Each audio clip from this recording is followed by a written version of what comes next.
Hello दोस्तों, एक बार फिर से आपका स्वागत है। आइए चलते हैं बिहार सुबह की ताज़ा खबरों की ओर। लेकिन उससे पहले अगर आपने अभी तक इस चैनल को सब्सक्राइब नहीं किया तो कर ले, जिससे कि आपको बिहार सुबह की ताज़ा खबर रोजाना मिलती रहे।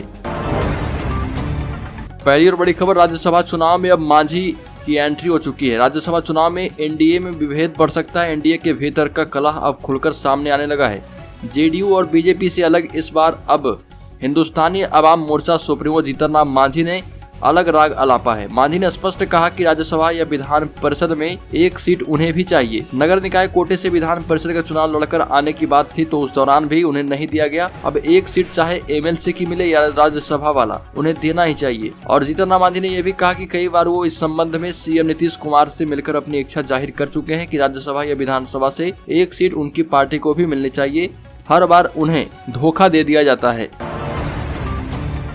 अगली खबर, बिहार में जातीय जनगणना पर सीएम नीतीश का बड़ा बयान सामने आया है। तेजस्वी यादव से मुलाकात के बाद सीएम नीतीश कुमार ने अपना मुंह पहली बार खोला। सीएम ने साफ साफ कहा कि तेजस्वी से मुलाकात में उन्हें स्थिति से अवगत करा दिया गया है। दरअसल तेजस्वी यादव ने जातीय जनगणना को लेकर बड़े आंदोलन की बात कही थी और कहा था कि सीएम नीतीश कुमार उनको बुलाकर जल्द इस मसले पर स्थिति स्पष्ट करें, नहीं तो पटना से लेकर दिल्ली तक पैदल मार्च करेंगे। सीएम नीतीश कुमार विपक्ष के नेता तेजस्वी यादव को बुलाकर बात की और उस मीटिंग में क्या हुआ सीएम नीतीश ने स्पष्ट किया। मुख्यमंत्री नीतीश कुमार ने कहा कि तेजस्वी यादव से जातीय जनगणना पर चर्चा हुई थी और उन्होंने कहा कि जातीय जनगणना पर एक बार फिर ऑल पार्टी मीटिंग कर लेंगे और जल्द ही बैठक में सभी मंत्रियों के नेताओं को बुलाएंगे। सभी अपना सुझाव देंगे और सब मसौदा तैयार करके कैबिनेट से अप्रूवल लेंगे।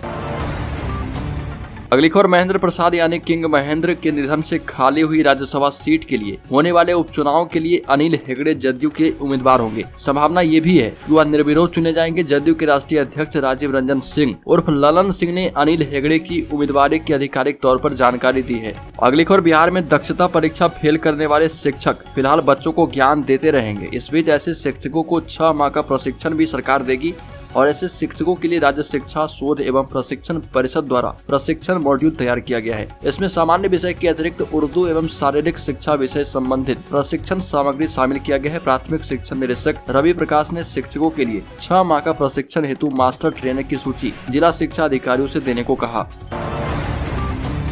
अगली खबर, बिहार में राष्ट्रीय जनता दल और कांग्रेस के बीच गठबंधन में गहरी दरार पड़ चुकी है। दोनों पार्टियां उपचुनाव और एमएलसी चुनाव में अलग अलग लड़ चुकी है। अब प्रदेश कांग्रेस नेताओं ने पार्टी को मजबूत करने के लिए अगले बिहार चुनाव में अकेले उतरने की गुहार लगाई। उदयपुर में चल रहे पार्टी के 3 दिवसीय नव संकल्प चिंतन शिविर में भाग लेते हुए संघ समझौते से करने की बजाय पार्टी को आत्मनिर्भर बनाने की आवश्यकता पर जोर दिया गया है और इसमें बताया गया कि हमें बिहार में अकेले ही लड़ना होगा। दूसरों के सामने झुकने की जरूरत नहीं है, बल्कि उसके बजाय हमें अपनी पार्टी को मजबूत बनाने के लिए काम करना होगा।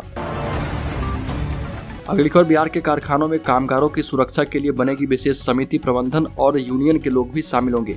राज्य के 8000 से अधिक निबंधित कारखानों में काम करने वाले 2 लाख से अधिक कामगारों की सुरक्षा के लिए विशेष समिति बनेगी। इसमें कारखाना प्रबंधन के साथ ही कर्मचारियों का प्रतिनिधित्व भी होगा। कार्यस्थल पर कामगारों के हितों की सुरक्षा सुनिश्चित करना इस समिति का मूल दायित्व होगा। श्रम संसाधन विभाग के अनुसार वैसे कारखाने जहाँ 500 से अधिक कामगार होंगे, वहाँ अनिवार्य रूप से सुरक्षा समिति का गठन किया जाएगा।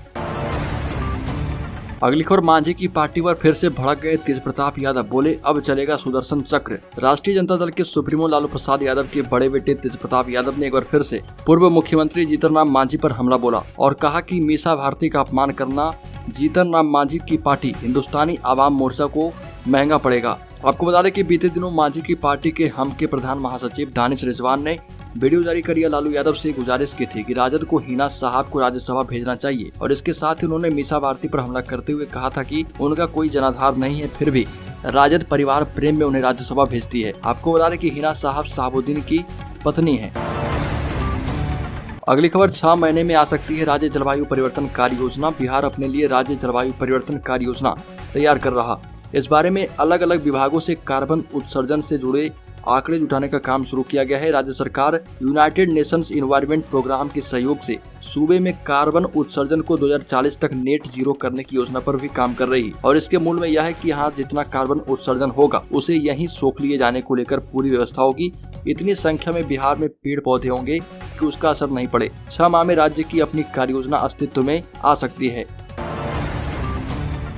अगली खबर, राष्ट्रीय हरित अधिग्रहण यानी एनजीटी ने उत्तर प्रदेश और बिहार सरकार को निर्देश दिया है कि कोविड-19 महामारी शुरू होने से पहले से लेकर इस साल 31 मार्च तक दोनों राज्यों में गंगा नदी में तैरते दिखे मानव शवों और नदी किनारे दफनाए शवों की संख्या के बारे में जानकारी दी जाए। न्यायमूर्ति अरुण कुमार त्यागी और विशेषज्ञ सदस्य डॉक्टर अफरोज अहमद की पीठ ने उत्तर प्रदेश और बिहार की सरकारों के अतिरिक्त मुख्य सचिव और अतिरिक्त मुख्य सचिव को इस पर विषय पर तथ्यात्मक सत्यापन रिपोर्ट जमा करने को कहा है।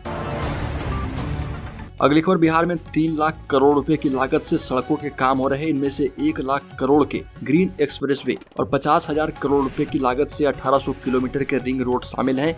प्रस्तावित ग्रीनफील्ड एक्सप्रेसवे के बगल में इंडस्ट्रियल क्लस्टर स्थापित कराए जाने की भी उम्मीद है और इससे बिहार में उद्योगों का जाल बिछेगा और बिहार का विकास तेज गति से होगा। बिहार में सड़कों का जाल बिछ रहा और अगले 1 से 2 सालों में कार्य करने लगेंगे और इसी कड़ी में छपरा से हाजीपुर 70 किलोमीटर लंबाई में 700 करोड़ की लागत से सड़क निर्माण दिसंबर में पूरा हो जाएगा। पटना बक्सर परियोजना में दानापुर स्टेशन से बिहटा तक 4500 करोड़ रुपए की लागत से एलिवेटेड सड़क बनाई जाएगी और यह कोइलवर पुल से सीधे जुड़ जाएगी।